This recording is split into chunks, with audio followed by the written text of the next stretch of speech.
অনেক দিন ধরে আমার বাড়ির বাচ্চারা পনির খাওয়ার জন্য খুব বায়না করছিল, আর আমি আর দেরি না করে আমিও রান্নাটা ওদের পছন্দ মতো রান্না করতে বসে পড়লাম। আর আমি কোনো পছন্দ মতো রান্না করব আর সেটা তোমাদের সঙ্গে শেয়ার করব না, সেটা কি করে সম্ভব বলো?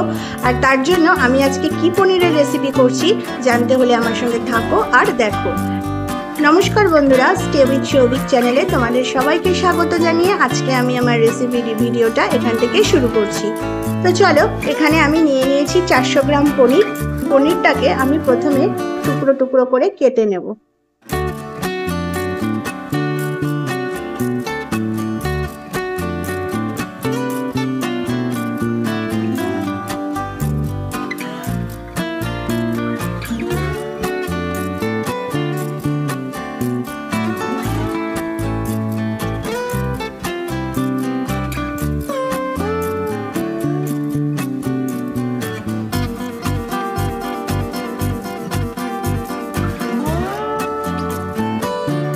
এখানে দেখো বন্ধুরা, আমি পনিরটাকে ছোট ছোট টুকরো করে কিউব করে কেটে নিয়েছি। আর একটা ডিশের মধ্যে নিয়ে নিয়েছি সামান্য পরিমাণে হলুদ, পরিমাণ মতো নুন আর চিনি। এখন আমি পনিরটাকে নুন আর চিনি দিয়ে ভালো করে মেখে নেব। আজকে আমি পুরো রান্নাটাই করব সাদা তেলে। এর জন্য কড়াইতে দিয়ে দিয়েছি আমি সাদা তেল, আর তেলটাও বেশ গরম হয়ে গেছে। একে একে টুকরো করে কেটে রাখা নুন, হলুদ, মিষ্টি মাখিয়ে রাখা পনিরটাকে আমি ভেজে নেব।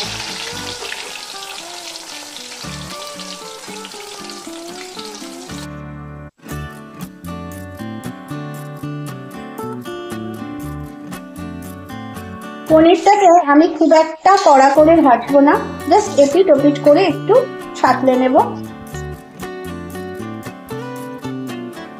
ওদিকে পনিরটা সাঁতলানো হতে থাক, আর এদিকে আমি এই রান্নাটা করার জন্য নিয়ে নেব একটা মশলা। এর জন্য আমি এখানে নিয়েছি পোস্ত আর নিয়েছি কয়েকটা কাঁচা লঙ্কা। তো চলো, এখন আমি পোস্ত আর কাঁচা লঙ্কাটা ভালোভাবে মিক্সার গ্রাইন্ডারের মধ্যে বেটে একটা ভালো পেস্ট আমি তৈরি করে নেব।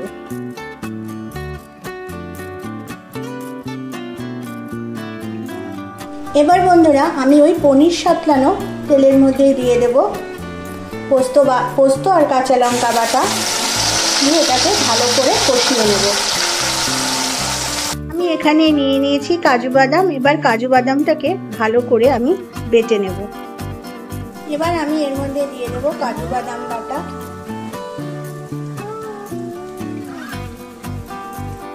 এবার বন্ধুরা, আমি মশলাটাকে এখন ভালো করে কষিয়ে নেব।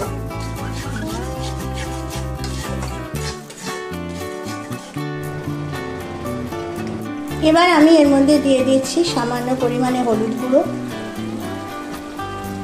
দিয়ে দেব এখানে পরিমাণ মতো নুন,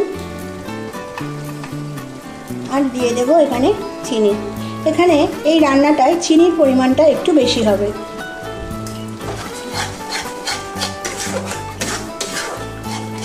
আমি এখানে 2 টেবিল চামচ চিনি দিয়েছি, তোমরা চাইলে আর একটু মিষ্টি দিতে এখানে পারো। এবার আমি এর মধ্যে দিয়ে দিচ্ছি টুকরো করে কেটে রাখা পনির।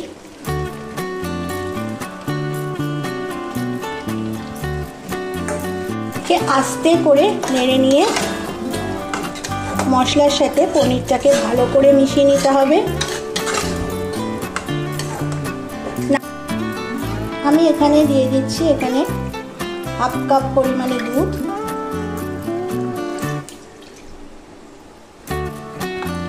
আর পনিরটা নাড়ার সময় বন্ধুরা খেয়াল রাখতে হবে, এটাকে কিন্তু খুব একটা জোরে জোরে নাড়া চলবে না, তাহলে কিন্তু পনিরগুলো একদম ভেঙে যাবে। খুব সাবধানে এপিট ওপিট করে নেড়ে পুরো মশলার সাথে মিশিয়ে নিতে হবে।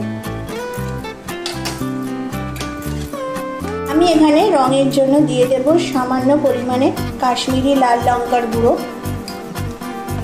এবার আমি এর ঝোলটাকে ভালো করে ফুটতে দেব। আর 20 থেকে 30 মিনিট ফোটালেই আমাদের রান্না একদম কমপ্লিট।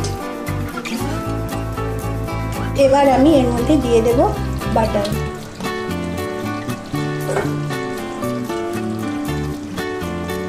আমি এদিকে গ্যাসে বসিয়ে দিয়েছি তড়কা প্যান, আর এর মধ্যে দিয়ে দিচ্ছি সামান্য পরিমাণে কাসুরি মেথি।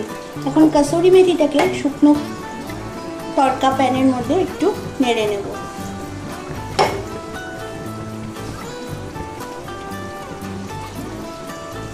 এর মধ্যে দিয়ে দিচ্ছি কাসুরি মেথি, দিয়ে একটু নেড়ে নামিয়ে নেব। আর এখানে আমার রান্না একদম রেডি।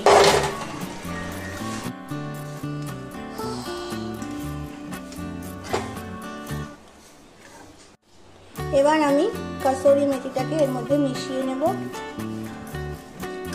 ভালো করে নেড়ে। এখানে আমার পনির রেসিপি একদম রেডি সার্ভ করার জন্য। আমার এখানে পনিরের রেসিপিটা একদম রেডি সার্ভ করার জন্য। আর এই রেসিপিটা কিন্তু ভাত, রুটি, লুচি, পরোটা, পোলাও, ফ্রাইড রাইস সব কিছুর সাথেই খেতে ভীষণই ভালো লাগে, খুবই সুস্বাদু হয় খেতে। তোমরা আর দেরি না করে এরকম একটা রেসিপি বাড়িতে অবশ্যই ট্রাই করো। আজ এই পর্যন্তই, আসবো আবারও একটা নতুন রেসিপি ভিডিও নিয়ে। টাটা।